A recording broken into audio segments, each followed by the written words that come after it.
नान्ही की गाय।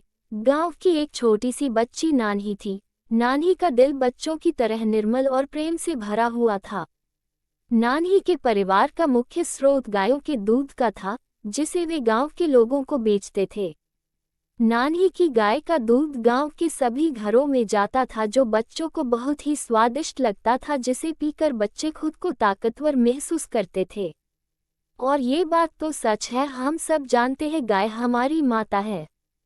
गाय का दूध पीकर हमें शक्ति मिलती है, जिससे हमारा विकास होता है और हम चीज़ों को अच्छे से याद कर पाते हैं। एक दिन नान्ही के पिताजी उनकी गाय की बीमारी के कारण बहुत चिंतित रहते थे। गाय का दूध उनके परिवार का मुख्य व्यवसाय था और बीमार गाय के कारण उन्हें आर्थिक स्थिति का सामना करना पड़ रहा था। नान्ही ने देखा कि उनके पिताजी दिन रात काम करते रहते हैं, लेकिन गाय की स्थिति सुधारने में सक्षम नहीं थे। नान्ही ने निर्णय किया कि वह खुद गाय की देखभाल करेगी। उसने अपने पिताजी से बोला, पिताजी, मैं देखभाल करूंगी गाय की। हमें इसे ठीक करने के लिए उसका ध्यान रखना होगा।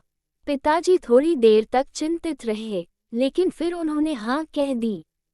नान्ही के नेतृत्व में वह और उसका छोटा भाई मिलकर गाय की देखभाल में जुट गए। नान्ही और उसका छोटा भाई ने गाय को सारी देखभाल की, उसे अच्छा खाना दिया, उसे सही समय पर बहुत घुमाया और उसके साथ प्यार और ममता से बर्ताव किया। धीरे धीरे गाय की स्थिति में सुधार होने लगा। उसकी सेहत में बहुत बेहतरीनी आई और उसने फिर से अच्छा दूध देना शुरू किया। सभी हैरान रह गए कि नान्ही ने कैसे गाय को फिर से स्वस्थ बना दिया। नान्ही का परिवर्तन हर किसी के लिए एक प्रेरणा स्रोत बन गया। नान्ही की मेहनत और उसका संघर्ष ने दिखाया कि किसी भी छोटे बच्चे की नज़र में भी बड़ी ताकत होती है और वह अपने परिवार की समृद्धि के लिए कुछ भी कर सकता है। नान्ही की गाय इस कहानी से हमें ये सीखने को मिलता है कि अगर हम किसी कारगर उद्देश्य के साथ मिलकर काम करते हैं, तो हम किसी भी मुश्किल को पार कर सकते हैं। छोटे बच्चों में भी बड़ी ताकत होती है और उनका सपना हमें उन्हें पूरा करने के लिए प्रेरित करता है।